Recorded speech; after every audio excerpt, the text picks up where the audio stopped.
बिहार में पिछले विधानसभा यानी 2020 के विधानसभा चुनाव में मुख्य मुकाबला एनडीए और महागठबंधन के बीच में था।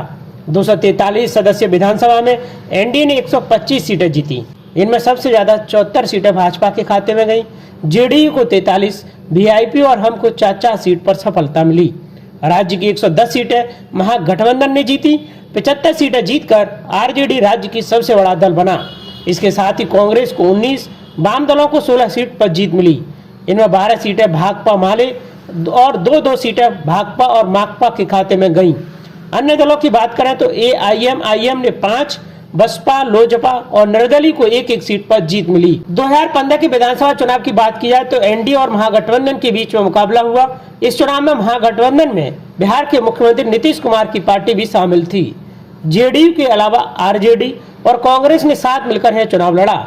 वहीं एनडीए ने भाजपा के साथ लोजपा, जीतनराम मांझी की हम और उपेंद्र कुशवाहा की रालोसपा शामिल थी। इस चुनाव में महागठबंधन 178 सीटों पर जीत दर्ज की। वहीं एनडीए को 58 सीटों से संतोष करना पड़ा। वाम दलों के खाते में 3 सीटें आई। दलवार आंकड़ों की बात करें तो आरजेडी को सबसे ज्यादा 80 सीटें मिली। जेडीयू के खाते में 71 और कांग्रेस को 27 सीटों पर सफलता मिली। एनडीए में सबसे ज्यादा 53 सीटों पर भाजपा को जीत मिली।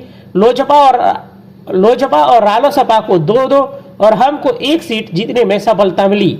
वाम दलों में 3 सीटें भाकपा माले ने जीती। बाकी 4 सीटों पर निर्दलीय उम्मीदवार जीतने में कामयाब रहे। 2008 में परिसीमन के बाद यह 2010 में चुनाव हुआ। इस चुनाव में एक तरफा एनडीए को जीत मिली। एनडीए में जेडीयू और भाजपा ने एक साथ चुनाव लड़ा। वहीं आरजेडी और लोजपा साथ थे। वहीं कांग्रेस ने सभी 243 सीटों पर अपने उम्मीदवार उतारे। इस चुनाव में एनडीए को 243 में से 206 सीटों पर एक तरफा जीत मिली। आरजेडी लोजपा गठबंधन को 25 तो कांग्रेस को 4 सीटों से संतोष करना पड़ा। बाकी 7 सीटों में से 6 निर्दलियों के खाते में गई। वहीं चकाई सीट पर झारखंड मुक्ति मोर्चा के सुमित कुमार सिंह जीते। दलवार आंकड़ों की बात की जाए तो एनडीए की 206 सीटों में से 115 जेडीयू और 91 सीटें भाजपा के खाते में गईं। वहीं आरजेडी को 22 और लोजपा को 3 सीटों पर जीत मिली।